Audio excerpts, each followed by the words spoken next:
Hello everyone, I'm Christina Poncher and welcome to the final press conference for Fists of Gold 2. All right, I'm with Juan Estrada. Got 2 new belts since the last time that we talked to you, beating Brian Viloria last time we were here in Macao. Now you're in the ring with another Filipino, Milan Melindo, another undefeated tough fighter. Last time you come in, no expectations of you. I think obviously with Brian being the champion, he was a favorite. Now you walk in as the favorite. You walk in as the champion. What do you know about your opponent, and how does that change when you come in kind of with the target on your back this time? Así es, la verdad me siento pues más seguro de mí mismo, más seguro de la preparación que tuvimos. Somos un buen equipo, tanto mi promotor como mi entrenador. Yo creo que hicimos un buen trabajo y pues hemos hablado de que pues ya como campeón vienen las peleas grandes, ¿no? Y pues yo creo que voy a ser el devorador de asiáticos. He said as a champion, one of the differences he's noticed is his confidence level, not only his, but of his training team and his promoters. They feel they did a great job in beating Viloria and are confident, so they're happy that they're at this stage and ready for the even bigger fights.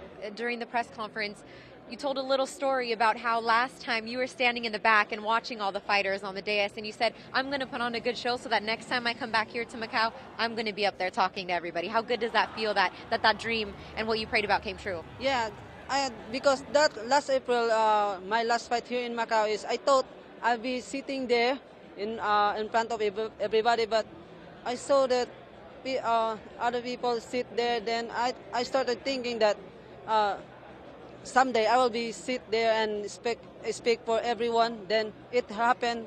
Now this is my time, and I'm so happy. And I know you've been waiting. You're an undefeated fighter.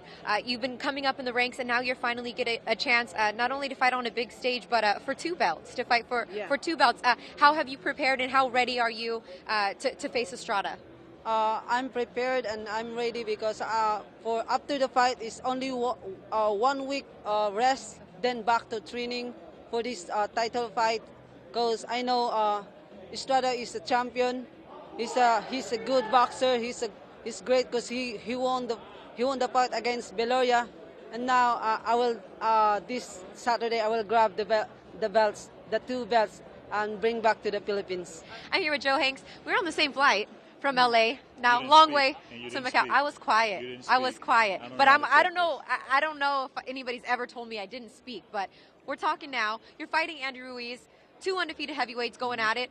First, talk about the state of the heavyweight class and how it's kind of on your guys' shoulders, in a way, to bring it back to the States. I think it's buzzing again. I think people are starting to talk about the heavyweights again. You see us out here in Macau getting added to this card. I think it's really getting excited. I think people are really starting to wait and see, like maybe there's somebody over there, maybe there's a few guys. So there's been heavyweight fights going on for the last few months that have been getting people excited, and this is one more to add to the list. How has your preparation been going, your camp in LA, in preparation for your fight against Andy? Oh, just camps have been always the same, man. We work hard, train hard, and make the sacrifices, do the unnecessary and the necessary. So I feel good. I'm pumped. We're ready to go. We talked about being here. We talked about fighting for the fans. Something unique that Freddie said was, Shiming, I don't want you to fight for the fans this time. I want you to fight for me. So what does fighting for Freddie mean to you? 感谢他们这几个月的对我的训练还有生活的帮助，然后我希望能够不辜负他们的众望，把他们传授给我的东西，然后在这场比赛里面展现出来。I really appreciate all the help that from Friday and from the training and from living from outside.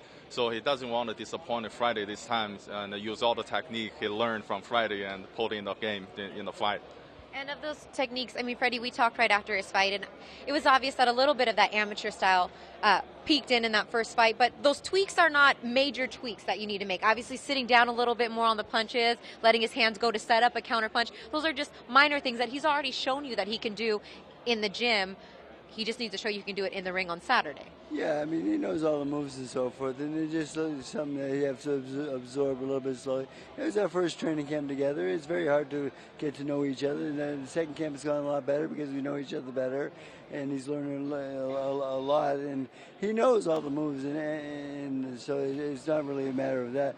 But the thing is, he just executed them right now, and he's perfectly. And if he impresses me, believe me, if he impresses me, the world will be impressed also. All right. I know you've been not only working on your boxing, you've worked on your English a little bit. Tell me what they taught you. I want to be the shut out of Ortega.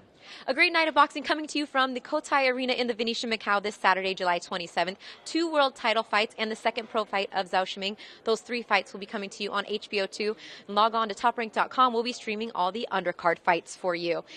Thank you all for watching. We'll bring you coverage of the weigh-ins on Friday and then post-fight interviews for you after the fights on the 27th. I'm Christina Poncher.